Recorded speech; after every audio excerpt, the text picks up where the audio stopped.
Setan. Siapa setan ini? Setan apa namanya? Musuh kita bersama ya. Ya. Setan ini diantara bahayanya dia yang buat kita sulit untuk istiqomah. Karena dia berpengalaman. Pertama dia berpengalaman ya. Sifat-sifat setan. Kita bicara tentang sifat-sifat setan. Musuh kita yang buat kita tidak istiqomah ini setan.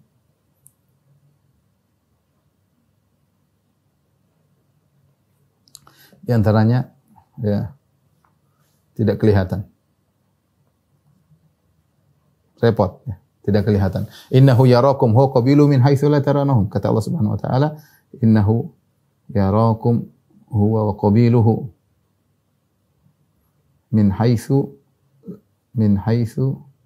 la tarawnahum. Sungguhnya setan melihat kalian yang kalian tidak melihat dia. Kalian tidak melihatnya. Kalian tidak melihat. Musuh yang tidak menyenangkan. Dia lihat kita, kita tidak bisa lihat dia. Ini musuh yang tidak menyenangkan. Taib, sifatnya lagi yang lain. Selain tidak kelihatan, ya, dia berpengalaman. Ini profesional, setan dalam menggoda profesional ya. Bukan, dia telah berhasil menjatuhkan jutaan bahkan miliaran manusia. Kita hanya sebagian dari orang-orang tersebut. Profesional, sudah berpengalaman, mungkin sudah tidak pernah mati, sudah ribuan tahun menggoda. Dia tahu si fulan digoda dengan apa, si ini ustadz, kalau ustadz digoda dengan apa, kalau kerja di kantor digoda dengan apa, kalau pejabat digoda dengan apa, gampang. Dia sangat berpengalaman. Dia sangat berpengalaman. Kemudian selain sangat berpengalaman, kemudian dia punya anak buah yang loyal. Anak buah yang loyal. Ya. Ya, yang semangat untuk mendekatkan diri mereka kepada setan-setan tersebut. Saya bacakan hadis ya. Bagaimana anak buah setan yang loyal. Dalam satu hadis yang diriwayatkan oleh Imam Ahmad ya. An Sabrah bin Abi Fakih. Qala sami'tu Rasulullah SAW yaqul, dari sahabat Sabrah bin Abi Fakih, dia berkata, aku mendengar Rasulullah SAW bersabda, "Inna syaitana qa'ada li bani Adam bi atruqih." Setan itu duduk nongkrong di setiap jalan anak Adam. Kita mau kemana saja setan nongkrong. Kita mau menuntut ilmu ada setannya, kita ingin bersedekah ada setannya, kita ingin ke masjid ada setannya. Setan nongkrong di seluruh jalan. Inna syaitana qa'ada li bani Adam bi atruqih. Setan nongkrong di setiap jalan Bani Adam. Dan ini benar sebagaimana firman Allah Subhanahu wa taala surat Al-A'raf. Setan bersumpah, "Tsumma la'atiyannahum min baini aydihim wa min khalfihim wa an aymanihim wa an syama'ilihim wa la tajidu aktsarahum syakirin." Setan bersumpah di hadapan Allah setelah divonis dia masuk neraka. Dia berkata, "Ya Allah, aku akan menggoda mereka. La aqudanna lahum siratal mustaqim." Aku akan menghalangi, nongkrong halangi mereka dari jalan yang lurus, dari jalan istiqamah. "Tsumma la'atiyannahum min baini aydihim." Kemudian aku akan datangi mereka dari depan mereka. Wa min khalfihim, dari belakang mereka, wa an aymanihim, dari kanan mereka, wa an syama'ilihim, dari kiri mereka. Aku goda dari segala sisi. Wa la tajidu aktsarahum syakirin, dan kau akan dapati kebanyakan mereka tidak bersyukur. Jadi setan benar-benar nongkrong. Ustaz, setan enggak ada kerjaan lain ya? Kalau kita banyak kerjaan, setan kerjanya itu, enggak ada kerjaan lain. Dia bukan pedagang seperti sebagian kita. Dia bukan mungkin pejabat seperti sebagian kita. Dia bukan dokter. Dia memang tugasnya ini nyesatin manusia, enggak ada tugas lain. Bayangkan, ada makhluk tugasnya cuma satu, menggoda manusia. Ya. Bosnya pengalaman iblis, tidak pernah mati. Subhanallah. Maka setan menggoda. Faqa'ada lahu bi taraqil Islam. Kalau ada yang masuk Islam, maka setan goda. Ya. Setan berkata kepada dia, "Kau masuk Islam, kau tinggalkan agama nenek moyangmu, kau tinggalkan agamamu, agama bapak dan ibumu." Ya. Akhirnya orang tersebut tidak peduli. Fa'asahu fa'aslam. Dia tidak peduli dia masuk Islam. Ini orang hebat. Digoda oleh setan, dia tidak peduli. Ditakuti oleh setan. Itu agama nenek moyangmu, itu tradisi nenek moyangmu. Kenapa kau tinggalkan? Saya enggak peduli, saya masuk Islam. Suma qala lahu bi tarakil hijrah. Demikian juga ada yang mau hijrah, dia goda, setan goda, mau hijrah nih. Atuhajiru wa tadharu ardhaka, kau ingin berhijrah, kau tinggalkan duniamu, kau tinggalkan negerimu.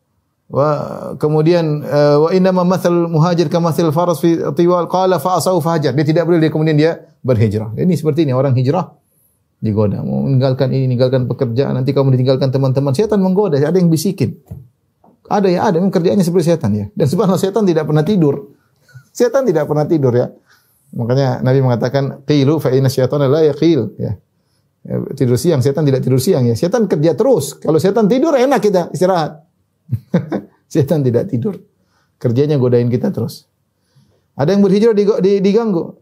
Semua kau adalah bi tarikil jihad. Kemudian ada yang berjihad diganggu oleh setan. Ya, kok repot jihadun nafs, hanya melatihkan diri, buang-buang harta. Kau berperang, kau kemudian mati. Begitu kau mati fatungkahul mar'a, istrimu dinikahi orang lain, hartamu dibagi-bagi, digoda. Fa asahu fajahat. Orang tersebut tidak peduli kemudian dia berjihad.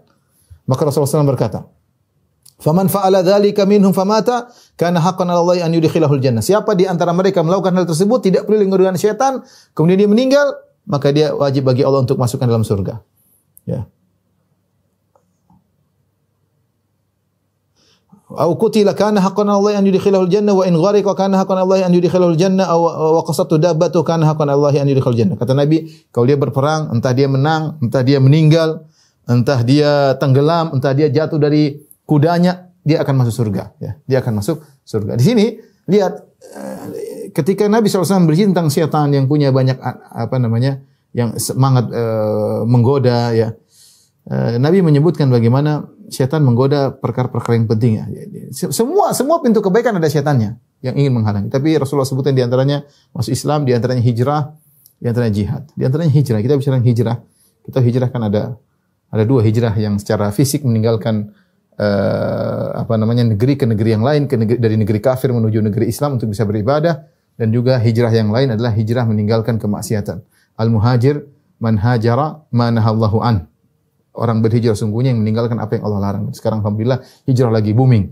Ingat ketika hijrah butuh istiqamah, istiqamah ya. Betapa banyak orang hijrah tidak kuat. Baru hijrah kemudian setan membisiki lagi, akhirnya balik lagi. Ya. Maka ketika dia hijrah dia harus kuat, harus tegar, harus minta pertolongan kepada Allah karena setan belum melepaskan dia, setan masih terus menggoda. Sekarang kita bicara tentang anak buah setan yang loyal. Dalam hadis riwayat Imam Muslim dari hadis Jabir bin Abdullah, ada dua hadis, dari hadis Jabir bin Abdullah, dari hadis Abu Musa al-Asy'ari. Saya bacakan dulu dari hadis Jabir bin Abdullah dalam Sahih Muslim. Kata Nabi SAW, "Inna iblis yada'u arsyahu 'alal ma." Sungguhnya iblis meletakkan singgasananya di atas air. Tsumma yab'atsu sarayah, kemudian dia mengirim anak buahnya ekspedisi untuk menggoda manusia. Fa adnahu minhum manzilatan 'adhamu fitnah. Yang paling besar gangguannya adalah yang paling dekat kedudukannya dengan iblis, yang paling hebat fitnahnya, yang paling hebat gangguannya. Setelah mereka menggoda, mengganggu, menipu manusia, kemudian mereka datang laporan. Ini loyal. Yaji'u ahadum, maka salah seorang setan. Salah satu dari anggota iblis datang, anak buah iblis datang laporan. Fa'altu kadza wa kadza. Ya iblis, saya sudah begini-begini. Itu maksiat. Iblis bilang, "Mas, sonata syai'an, belum, kau belum melakukan apa-apa." Ya, satu lagi lapor, "Ya iblis, saya sudah gini." Kata iblis, "Belum." Subhanallah, iblis motivasi mereka, "Belum, terus." Iblis motivasi. Sampai ada yang datang mengatakan, "Ma taraktuhu hatta farraqtu bainahu baina imra'atihi." Aku tidak meninggalkan dia sampai dia akhirnya menceraikan istrinya. Maka iblis fayuni minhu, maka iblis pun mendekati setan tersebut kepada dia. Iblis berkata, "Ni'ma anta, ente setan yang hebat." Qad al-Amas berkata, "Fayaltazimuhu." Disebutkan iblis pun memeluknya. Bangga dengan anak buahnya yang loyal, yang bisa membuat kerusakan seperti itu, bisa membuat seorang laki cerai dari istrinya. Ini hadis Jabir. Hadis yang lain dari Abu Musa al-Asy'ari ya, radhiyallahu ta'ala anhu, Nabi sallallahu alaihi wasallam pernah berkata, "Idza asbaha iblis batha junudahu." Kalau iblis di pagi hari, iblis kirim anak buahnya. Fa yaqulu man adhalla al-yawm musliman albastuhu taj. Kata iblis, kasih motivasi. Siapa yang bisa menyesatkan seorang muslim, aku pakaikan dia taj, mahkota. Aku kasih mahkota. Iblis kasih semangat. Fa yakhruju hadza, maka semua setan-setan menggoda. Ya, kemudian laporan, "Lam yazal bihi hatta talaqa imra'atahu." Saya selalu menggoda dia ya iblis sampai dia pun ceraikan istrinya. Kata iblis, "Au syaka an yatazawwaj." Ya, kau ceraikan nanti kawin lagi. Datang lagi lapor. "Lam azal bihi hatta aqwa walidai." Ya iblis, saya goda tuh anak sampai anak itu durhaka kepada kedua orang tuanya. Kata iblis, "Au syaka an yabar." Mungkin dia berbakti lagi habis itu. Jadi iblis motivator memang dia. Wa yaji'u hadza, semua laporan. "Lam azal bihi hatta yashrabul khamr." Ya iblis, saya dekati dia sampai dia minum khamr. Ya iblis, saya sampai dia berzina. Dia lapor semuanya. Sampai ada yang datang di antara anak buah iblis, "Lam azal bihi hatta asyrak." Aku terus goda dia sampai dia berbuat kesyirikan. Kata iblis, anta, ente yang hebat. Ente yang hebat. Ya. Ada lagi yang datang, fayaqul lam azal bi hatta zana. Ya iblis, aku godai dia sampai dia berzina. Kata iblis, anta, ente hebat bikin dia berzina. Iblis satu lagi datang, ya iblis, lam azal bi hatta qatal, aku terus goda dia sampai dia membunuh. Kata iblis, anta, ente hebat. Wa yulbisuhu taj, semua dikasih mahkota. Yang bikin orang syirik kasih mahkota, yang bikin orang zina kasih mahkota. Iblis, anak buahnya loyal, laporan. Ini musuh kita enggak. Ini buat kita tidak istiqomah ini syaitan. Kita punya musuh seperti ini repot. Pengalaman tidak kelihatan, punya anak buah, ya. Siang malam kerja, ya. Tidak pernah istirahat. Tidak pernah istirahat. Kalau istirahat memang enak, dia tidak pernah istirahat. Tidak pernah istirahat. Kemudian juga di antaranya apa? Kerjanya terstruktur, ya. Ada laporan, ya. Bukan kita dakwah saja, tidak perlu kerjasama. Nggak, iblis juga punya anak buah, dia ada laporan kepada dia. Luar biasa. Belum lagi dia menghiasi kemaksiatan. La uzayyina lahum fil ard, kata iblis, ya Allah, sungguh aku akan menghiaskan maksiat di hadapan mereka. Sampai aku buat mereka gelisah kalau tidak bermaksiat. Hati-hati orang yang baru hijrah, ya. Ketika dia sudah hijrah meninggalkan musik misalnya, mulai dengar musik, gatal lagi pingin main. Dan iblis menggoda dengan diingatkan lagu-lagu lama, nostalgia. Kadang mimpi, kemudian dia main musik padahal sudah tinggalkan, ya. Dan itu terjadi. Seorang meninggalkan zina, maka dibuat ingat tentang pacar lamanya. Tiba-tiba pacar lamanya datang dalam mimpinya. Tiba-tiba dia merasa mencintai lagi, hubungi lagi pacar lamanya. Sejadi cinta lama belum kelar, bersemi kembali, akhirnya zina. Dan ini terjadi. Alhamdulillah, ya. Jangan terpedaya dengan kita sudah jenggotan, jangan perdaya sudah pakai cadar. Tidak ada. Iblis tidak peduli. Dia goda siapapun. Kita semua target. Ini membuat kita sulit untuk istiqomah. Tidak ada yang bisa menyelamatkan kita kecuali Allah Subhanahu wa taala.